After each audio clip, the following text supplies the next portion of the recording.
From his very first scene, it was clear that Xyloporo was the Espada's equivalent to Mayuri Kuretsuchi, a mad scientist with no regard for morality or ethics, but as it turns out, they may not be quite as similar as they initially seem.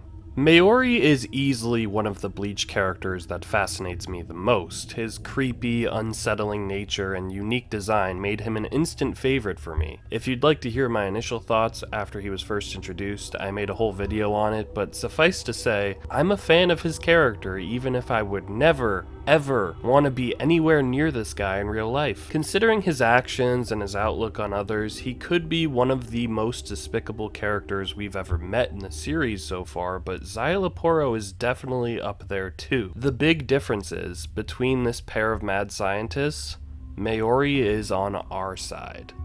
Both of these nerds are doing their research and hurting others in the process, and now they've come face to face. This is a fight that I've wanted to see since the second I got a feel for what kind of character Xyloporo is, and now we have it. Two deranged geniuses get into a scrap and compare their intelligence. Who's smarter? So let's talk about this little experiment in the name of science. First off, Mayuri came to play in this fight. We haven't really seen him much since his initial introduction in the Soul Society arc, but he left such a massive impression back then that stuck with me. It's just so fun getting to see him again, and he's exactly as he was then.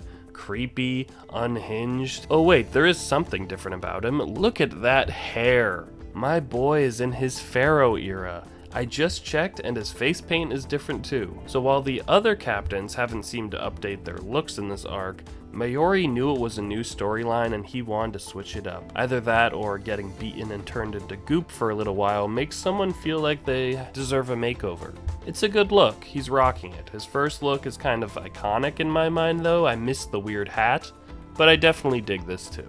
Also, one of Mayuri's opening lines is asking Xyloporo for his name, only so that he knows what to label the jar that he's gonna put him in. This was one of the coldest lines in the series, and I'm still recovering from just how incredible it was. And I love how much of a troll Mayuri is at the beginning of this fight, and how he really makes it seem like the voodoo dolls are affecting him. And for a second, it really did feel like he was getting messed up, but no, it was something he'd obviously accounted for after secretly monitoring Xyloporo through bugging Uryu after their fight in the Soul Society arc.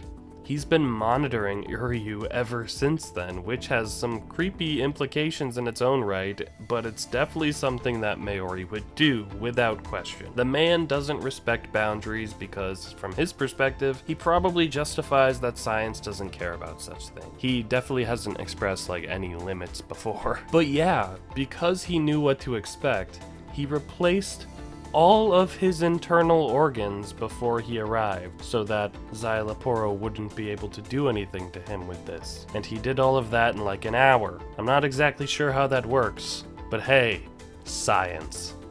By the way, Mayuri's reunion with Uryu was pretty funny given the circumstances. I actually enjoyed that quite a bit. There's obviously a lot of baggage there, considering what Mayuri did to the Quincy and to Uryu's grandfather, and their previous fight was one of my favorite fights in the series so far, so I'm glad it was touched on at least that these two guys have an unpleasant history. Was this a little more cordial and humorous than I would maybe expect? Yeah, a little.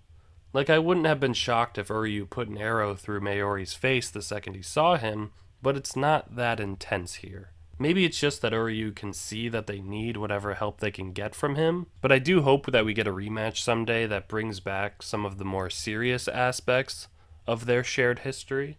Anyway, this being a duel between two apparent geniuses that have such visionary ideas, the fight becomes more of a demonstration of experiments and projects to try to gain the upper hand over the mind of their rival. One of these scientists will try to affect the other, only for the other to have a countermeasure for it, and that happens a few times back and forth, so that was fun. And Xyloporo's ability to infect his enemies like a parasite, even taking control of Mayuri's giant monster baby Bankai, is pretty crazy, but I loved that Mayuri's Bankai was designed to self-destruct if it was ever used against him. I doubt any other Soul Reaper would calculate for that remote possibility. Maybe Aizen, maybe he would.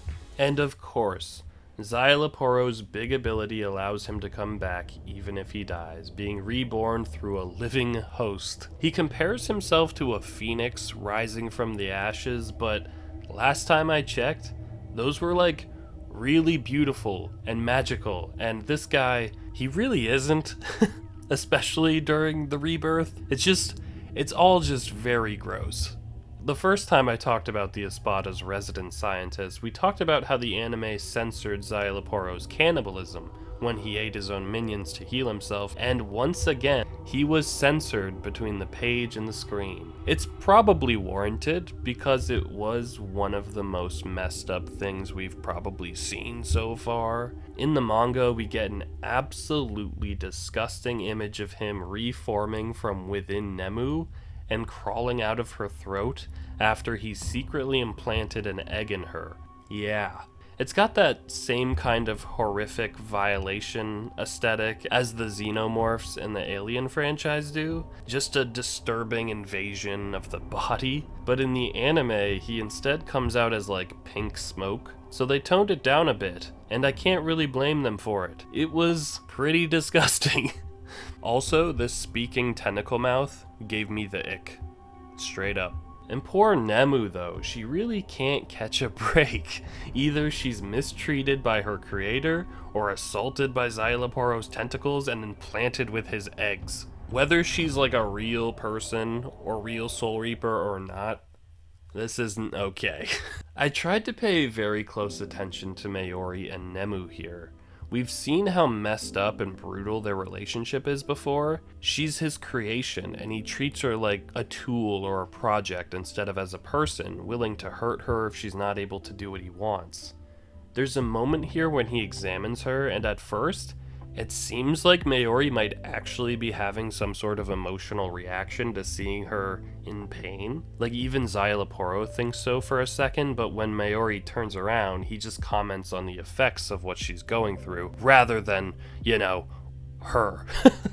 Now, this could be him just hiding his anger about it, or maybe he really just does not care about what she goes through. I'm leaning toward the latter, but I liked that there was a small moment of questioning it, and I just loved the phases of this fight as both men tried to outsmart the other. It was fun to see something that came down to inventions and preparations instead of power or swordsmanship or anything else. But I especially loved that Mayuri, at most, seems only mildly amused by Xyloporo's demonstrations, but never outright impressed. And that leads to one of my favorite moments with him. After the Espada proclaims himself to be the perfect life form, unable to be killed, Mayuri just asks him if that's it. If his abilities he's shown so far are really all that he has to show. Mayuri couldn't be less interested, really. It's so funny, he just is not at all enthralled by any of it.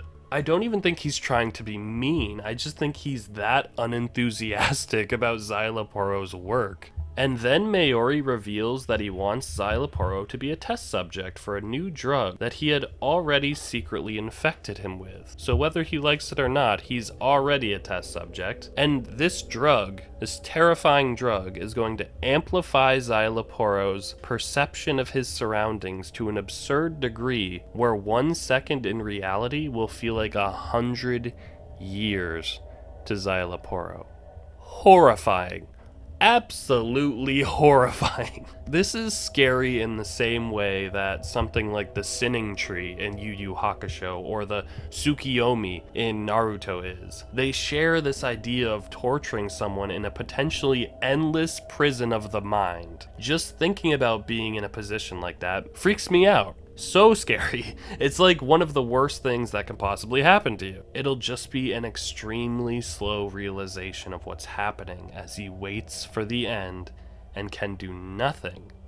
And we see how he desperately wants it to end, begging for death itself, as it slowly encroaches on him. Like, this was messed up.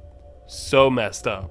But it's not like a monster like Xyloporo doesn't deserve a terrible fate. And that's the great paradox of Mayuri as a character, and for people like me that are fans of his. On the one hand, what he's doing, like so many things he's done, is one of the most disturbing things ever done to anyone in the series. But on the other hand, he's also defeating one of the series' most psychotic villains in such a badass and unexpected way. Like, I know he's horrible, but how can I not respect this win? How can I not appreciate how awesome this was, even if it was super disturbing?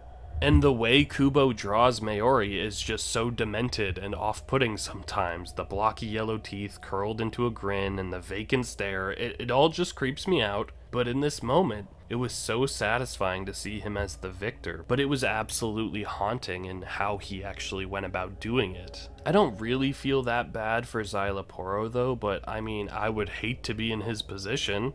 It's legitimately unsettling to even think about what that would be like. Ugh, don't like it. And with his Espada counterpart defeated, we get an incredible monologue from Mayuri that I absolutely loved. We get some insight into his own philosophy and how he sees the world, which is fascinating considering who it's coming from. He detests the idea of perfection because to him, perfection is a dead end for science. Because the very idea that something is perfect removes any desire to innovate upon anything. Perfection is the death of progress. So from Mayuri's perspective, Xyloporo believing in his own perfection was just proof that he was a poor scientist because he was limiting himself. He was restraining the possibilities. This whole concept of a mad scientist detesting the very notion of perfection is brilliant. So often characters like this, you know, the mad scientist kind of archetypes, are just like Xyloporo. They're striving toward perfection. They're trying to perfect their work. They're trying to create something that's beautiful and flawless, but Mayuri doesn't believe in that. He wants flaws, he wants mistakes, he wants imperfection so that he can keep improving and keep working towards something. I really respect that because I also don't believe that perfect is something that exists, and flaws should be embraced and improved upon. It was probably one of my favorite, bits of dialogue in the whole series. I thought it gave great insight into who Mayuri is. Because we really don't know much about him, but to kind of get this view of him, he doesn't really have the ego that Xyloporo had. He sees the world for how it is, and just is trying to indulge in his own curiosities, and doesn't want to ever stop indulging in these curiosities by reaching perfection. So yeah, Xyloporo is dead and defeated, even if he doesn't know it yet. In the aftermath of the battle, he restores Nemu by... I don't know what exactly he did here, but it doesn't sound good, and I probably don't want to know. Just another reason that Mayuri kind of wigs me out, as much as I love him. He has Nemu dig up a room that belonged to Xyloporo, a place where he stored his specimens. I am so curious to see what's inside of this room, or who, and what Mayuri is going to do with it all. Like, I guess Xyloporo's brother, the guy from, way back, his corpse might be there since it was confirmed that Xyloporo had it at one point. I don't know, but I can't wait to find out. It's also exciting that Mayuri gains something tangible from this fight, which might lead to some more crazy experiments in the future. Could these potential new experiments be a bad thing? Yeah, probably, but I still can't wait to see what horrific crimes against nature this lunatic cooks up next. Well, that's that. The science fair is over, and my boy Mayuri came out with the first place ribbon. I didn't doubt him for a second. This man is too smart and too crazy to lose to someone like Xyloporo. And it was good to see our real mad scientist again, even if he still makes me extremely uncomfortable sometimes. And next, we're going to get to see Kenny in a fight. So that's guaranteed to be fun. Thank you so much for watching, guys. It was good to get to talk about Mayuri again after all this time. He's easily one of my favorite characters in the series, so this felt like a reminder of why he's great.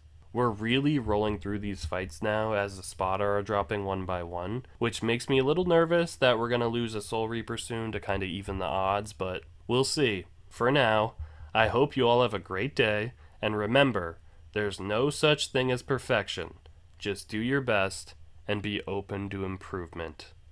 I'll see you all later. Take care. Bye.